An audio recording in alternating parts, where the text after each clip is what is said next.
Okay, so that's our nullcline analysis for the x nullclines. Now we're going to repeat this for the y nullclines. So for dy dt, we have to, again, plug in or find our nullclines for y, and we'll go ahead and do that next. So in this case, we're going to set dy dt equal to 0, and we get, again, two solutions. So anytime y is 0, regardless of what x is, if y is 0, the whole right-hand side will become 0.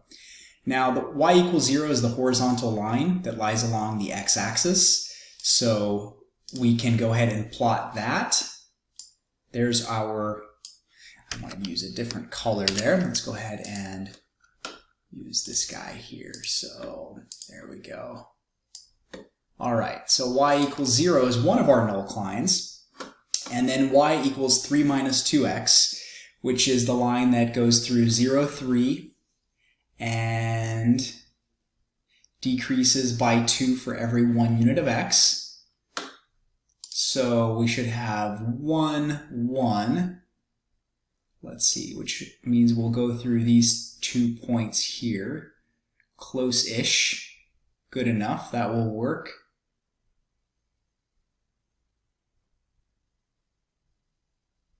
All right, that's good enough, I think. It's about as accurate as I think I'm going to be able to get it here. There we are. Okay, so that goes through that location. And once again, the thing that we should realize is if we plug in 0 for y, the right-hand side will be 0. If we plug in 3 minus 2x for y, the right-hand side will be 0. So anywhere along the pink nullcline, dy dt equals 0, everywhere along the, I'll just call them the pink lines. So what does that mean? Well, dy dt, the dy dt of a vector either points up or points down.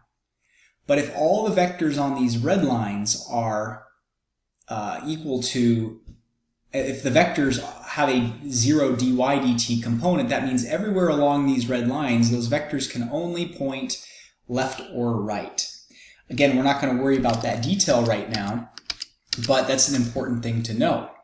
So along pink line, all vectors have only a horizontal component.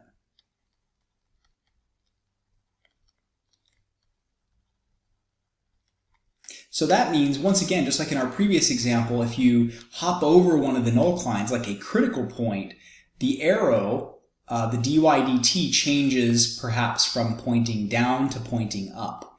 So we're, again, going to quantify all of these regions and pick a point in all of these regions and look at whether dy dt is positive, negative, or negative. So let's take a look at the points in these regions and the rate of change, dy dt. And if we look at, for example, in region 1, we could look at the point 2, 2. That appears to be in region 1. And if I plug in 2 for x and 2 for y in here, I will get, let's see, 2 for x, 2 for y. This will give me 3 times, that's 6. 6 times 1/3 will give me, 6 times 1/3 will give me 2. And this will give me negative 2 times 2 times 2, which is larger negative than this is positive, and therefore the rate of change that I will get will be negative.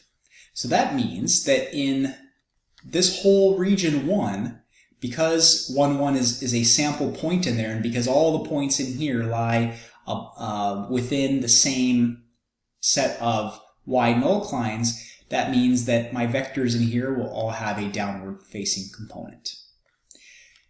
Now, in region 2, if I pick something like 3, say 3, 1, that looks to be a point in the region, I will get a positive value. I'll let you verify that, which means all the vectors in region 2 will be upward facing. And I'll do the same thing for region 3. In region 3, I could pick, let's say, negative 1, and I will get a negative value. I've worked this out already. And so that means all the vectors in region 3, which, by the way, that's everything below these two nullclines. And region 4, I could pick, let's say, -1, 1. Or I can even pick 0, 1. 0, 1 would be a little bit easier, but I will get a positive value. And that vector, all the vectors in this region will be pointing up. So what we've just determined is basically that if, depending on where your initial condition is, if your initial condition starts somewhere out here, then the y component of your vector, of your where that object is going to move, its trajectory, it's going to move down, and depending on where it is on with respect to the x nullcline, it looks like a point that starts way up here will be moving down and to the left.